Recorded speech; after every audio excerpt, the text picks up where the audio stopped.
កម្រិត pH ប្រមាណដែលល្អសម្រាប់បរិវេណទ្វារមាសជាពិសេសសម្រាប់ស្ត្រីឬក៏បងដែលគាត់ចូលចិត្ត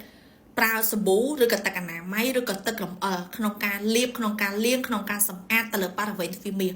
ចាអញ្ចឹងត្រូវដឹងអំពីកម្រិត pH របស់វានៅពេលដែលយើងប្រើប្រាស់ប្រភេទសាប៊ូឬក៏ទឹកអនាម័យឬក៏ទឹករំអិលដែលមានកម្រិត pH ខ្ពស់ខ្លាំងចាគឺវានឹងបំផ្លាញទៅលើបាក់តេរីដែលបំផ្លាញទាំងបាក់តេរីល្អនិងបាក់តេរីមិនល្អចាការបំផ្លាញបាក់តេរីល្អគឺធ្វើឲ្យយើងនឹងបាត់បង់ទៅលើប្រព័ន្ធការពាររាងកាយហ្មងចាពួកឯងនៅពេលដែល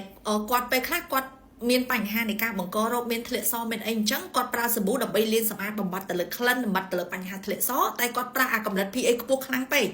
ឬក៏គាត់ប្រើប្រាស់ជាប្រចាំថ្ងៃក្នុងការអនាម័យនឹងប្រើប្រាស់អាកម្រិត pH ខ្ពស់ខ្លាំងពេកគឺវាទៅបំផ្លាញទាំងអាល្អទាំងអត់ល្អតែបំផ្លាញបាក់តេរីល្អហើយគឺស្ត្រីងាយក្នុងការឆ្លងមេរោគណាស់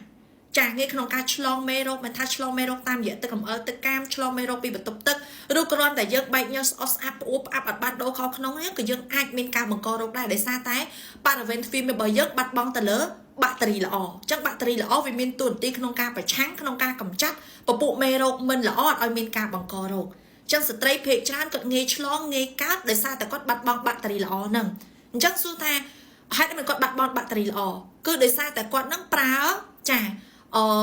ប្រើប្រាស់របស់ដែលលាងសម្អាតដូចជាសាប៊ូទឹកអនាម័យទឹករំអិលដែលមានកម្រិត pH ខ្ពស់ខ្លាំងពេកអញ្ចឹងវាបាត់បង់អញ្ចឹងងាយឆ្លងងាយកករោគចាអញ្ចឹងកម្រិត pH ប្រមាណដែលគួរប្រើកម្រិត pH ដែលល្អសម្រាប់បរិវេណទ្វារមាស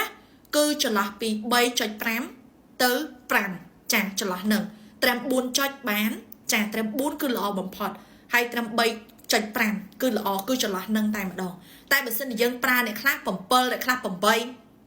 វាខ្ពស់ខ្លាំងពេកអញ្ចឹងគឺវាកំបំផ្លាញទៅលើបាក់តេរីល្អនិយាយទៅវាកម្ចាត់ទាំងអស់ទាំងអាអត់ល្អទាំងអាល្អអញ្ចឹងតែកម្ចាត់អស់ហើយបាត់បានតែមួយផ្លែសត្វតែងាយឆ្លងបញ្ហាធ្លាក់សនឹងឡើងមកវិញចឹងបងប្អូនស្ត្រីក្នុងការលាងសម្អាតឬក៏ប្រើប្រាស់ប្រភេទសាប៊ូឬក៏ទឹកអនាម័យមួយចំនួនត្រូវពិនិត្យទៅលើកម្រិត pH វាបន្តិចតែខ្ពស់ខ្លាំងពេកអត់អាចលាងរាល់ថ្ងៃបានទេចាព្រោះអីកាន់តែលាងកាន់តែស្ដើងកាន់តែស្ងួតហើយ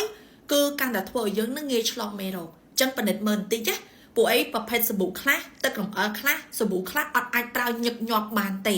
ដើម្បីអនាម័យឲ្យបានត្រឹមត្រូវហើយដើម្បីថែទាំសុខភាពរបស់យើងឲ្យបានល្អប្រសើរកុំឲ្យមានបញ្ហារោគស្ត្រីកើតឡើងចាអរគុណ